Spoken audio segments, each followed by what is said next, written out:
Bonjour mes chers amis, Shavua Tov et Chodesh Tov U'Mevorach, puisque nous sommes aujourd'hui, donc Rosh Chodesh Sivan, le mois qui va voir donc le don de la Torah, Matan Torah, donc un mois extrêmement important que nous commençons aujourd'hui et c'est le premier jour donc, puisque Rosh Chodesh Sivan ne dure qu'un jour. Et je voudrais pour la réflexion de ce matin rapporter le début de la Torah. Le texte d'ailleurs que nous lirons la fête de Shavuot pour que l'on comprenne que ce jour est un jour particulier, le jour de Rosh Chodesh Sivan. En effet, le texte qui se trouve au chapitre 19 de Shemot, dans la paracha de Vayitro, précise Bachodesh hashelishi letzet bnei Israël me'eretz Misraim.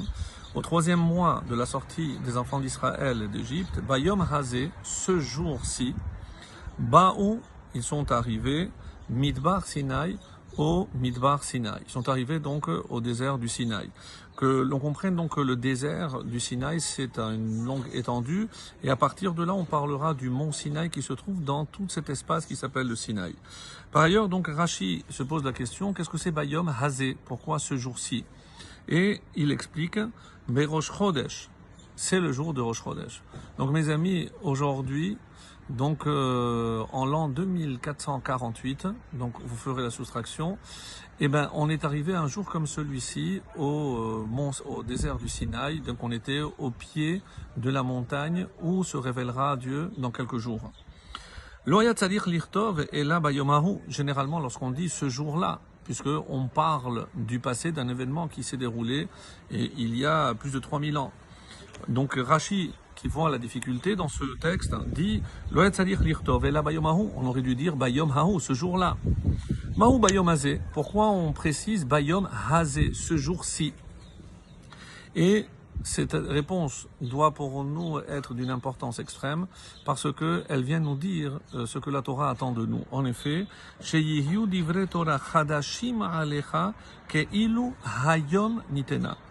C'est parce que les paroles de la Torah doivent être chadashim, littéralement neuves.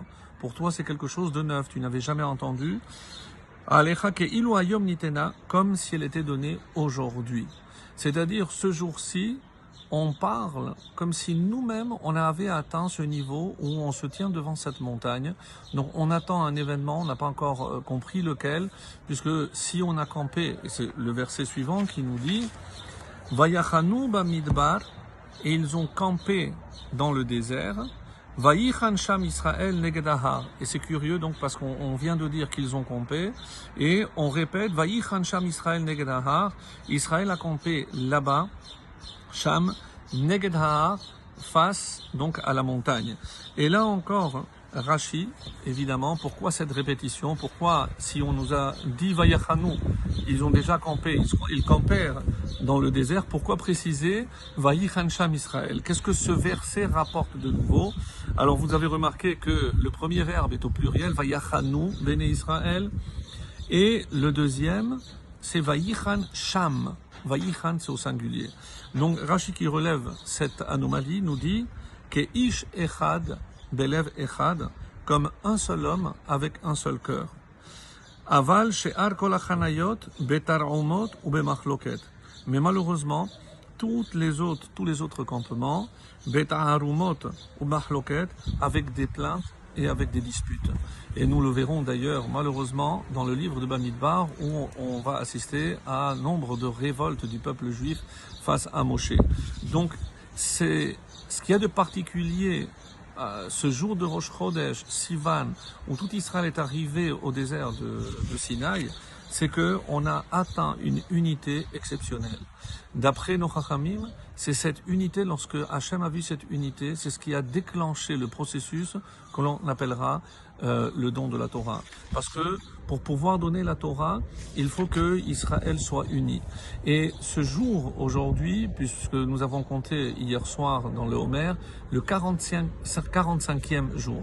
Donc Rosh Chodesh, Sivan tombe toujours le 45e jour du Homer. Et 45, évidemment, vous vous rappelez, c'est la valeur numérique de Adam. C'est-à-dire que depuis Adam, lorsqu'il a été chassé du Gan Eden, malheureusement, donc on sait que sa neshama, son âme s'est éparpillée en de nombreuses étincelles. Et on attendait l'événement où on pourrait regrouper toutes ces étincelles et retrouver la dimension de Adam. Donc le jour de Rosh Chodesh, qu'est-ce qu'il y a eu de particulier, le Rosh Chodesh Sivan? C'est Vayichan Sham Israël. C'est qu'on a atteint, et c'est pour ça que 45, c'est la valeur numérique de Adam, et c'est parce qu'on a atteint ce niveau de Adam, rappelez-vous, Adamé la Elion, parce qu'on a voulu ressembler au supérieur, au monde supérieur, la Elion. Donc on n'a pas été créé à l'image de Dieu, ça peut donner des déviances malheureusement, on est à l'image du divin. Et on doit, comme Akadosh Baruch Hu nous l'a montré, donc on a compté le 45 jours du Homer, Tif Eret Shebe Malchut, Tif Eret, la splendeur de la royauté. Donc qu'est-ce qu'on attendait? Que l'homme atteigne ce niveau pour pouvoir représenter Akadosh Baruch Hu ici-bas. Alors si on a compris, mes amis, c'est ce que Hachem attend de nous en ce Rosh Chodesh, qu'on soit tous à la dimension de Adam pour le représenter ici sur terre. Shavua Tov, Chodesh Tov.